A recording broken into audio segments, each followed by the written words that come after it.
तो दोस्तों आज जून की 25 तारीख है और आज की जो ये वीडियो है ये सागो या साइकस पाम पर है। ये जो आप मेरा पौधा देख रहे हैं ये लगभग पिछले 3 साल से है मेरे पास और इसको मैं छोटा सा पौधा नर्सरी से कुछ 50 रुपीज़ में 50 रुपये में लेकर आया था और इस तरह से मैंने इस पौधे को ये 14 इंच के सीमेंट के गमले में ग्रो किया था।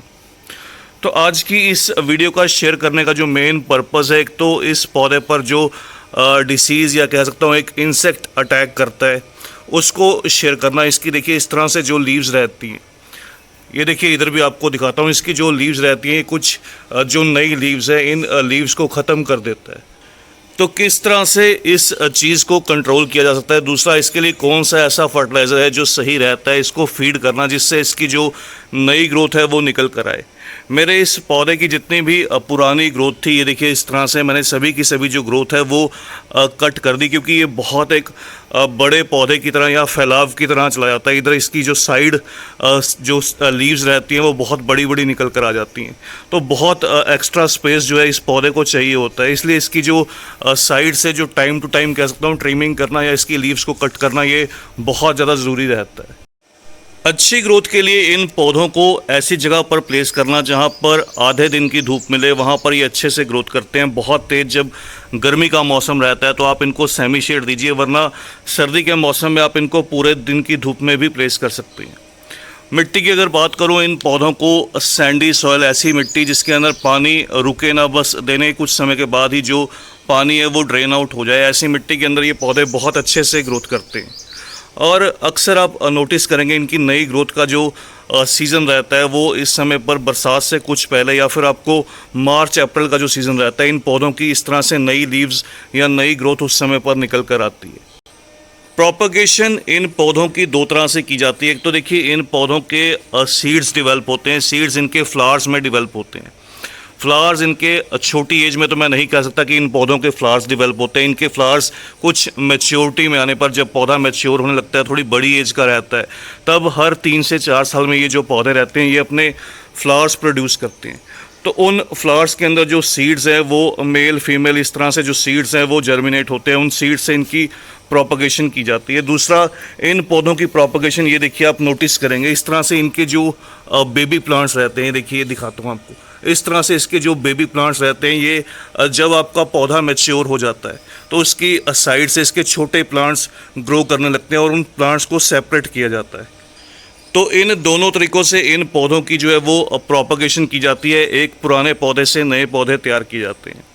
फर्टिलाइज़र की बात करूँ तो इन पौधों को दूसरे सभी पाम की तरह ऐसा फर्टिलाइज़र जिसके अंदर नाइट्रोजन की क्वांटिटी थोड़ी सी हाई रहे, पोटेशियम की क्वांटिटी हाई रहे और फॉस्फोरस मीडियम क्वांटिटी में रहे, 2:1:2 इस तरह का कुछ जो फर्टिलाइज़र है वो पसंद रहता है। हालांकि आप इन पौधों को NPK बैलेंस्ड जो 1919 या 2020 है वो भी फीड कर सकते हैं। इसलिए ये भी कह सकता हूँ कि इन पौधों को आप साल में 3 से 4 बार 2 से 3 मुट्ठी वर्मी कंपोस्ट, साथ में कुछ एक बनाना पील्स, जो ड्राई पील्स रहते हैं, केले के जो छिलके रहते हैं वो 5 से 10 केले के छिलके उनको सुखा लीजिए। उसके बाद उन सुखाने के बाद उन छिलकों को गमले की मिट्टी की साइड में ऐड कर दीजिए। तो इस तरह से इन पौधों को फर्टिलाइज़ कीजिए, आपका जो पौधा है वो अच्छे से ग्रोथ करेगा। पानी हमेशा इन पौधों को तभी दिया जाता है जब मिट्टी ऊपर से कुछ आपको ड्राई दिखे। बहुत ज़्यादा ओवर वाटरिंग करने से इनमें जो एक मेजर प्रॉब्लम आती है, आप इन पौधों पर अक्सर नोटिस करेंगे आपके प्लांट की लीव्स पर लीव स्पॉट दिखाई देंगे, तो वो फंगस की प्रॉब्लम रहती है। बहुत देर तक जो पत्तियां वो गीली रहने से या ओवर वाटरिंग होने से प्लांट की जो लीव्स हैं वो कुछ येलो कलर में रहने लगती हैं, वो फंगस की निशानी रहती है। तो उस कंडीशन में आने पर आप अच्छा फंजीसाइड इस पौधे पर स्प्रे कीजिए। चलिए अब बात करते हैं इसकी जो एक ये मेजर प्रॉब्लम आती है, जो नई लीव्स निकलने पर ये जो प्रॉब्लम आती है, इसकी जो लीव्स हैं वो कुछ खाने लगता है, कोई ऐसा इंसेक्ट जो इसकी लीव्स खाता है। इस चीज़ का जो सबसे बड़ा रीज़न रहता है वो लेपर्ड मोथ नाम का जो इंसेक्ट है वो रहता है। लेपर्ड मोथ अपना जो लार्वा है, अपना जो कह सकता हूँ एग्स है, वो इसके लीव्स के अंदर की साइड पर दे देता है। तो जब भी इसकी नई ग्रोथ निकल कर आती है तो उस इंसेक्ट से बचाना इस पौधे को बहुत ज़्यादा ज़रूरी रहता है। देखिए इसकी जो नई लीव्स हैं इस तरह से कुछ ख़राब होने लगती हैं, तो इसके लिए क्या करना ज़रूरी रहता है, वो आपको एक अच्छे इंसेक्टिसाइड का स्प्रे करना होगा।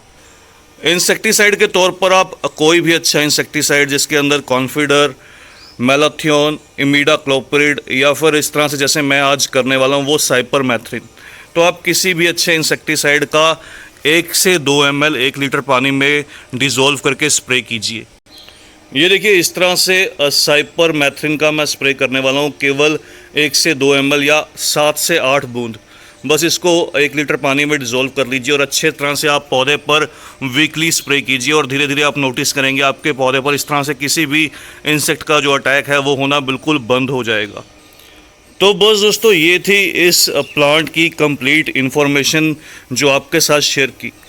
आज की इस वीडियो में इतना ही। जल्द ही मिलते हैं किसी और नए टॉपिक के साथ, किसी और नई वीडियो के साथ। तब तक के लिए bye, happy gardening, take care.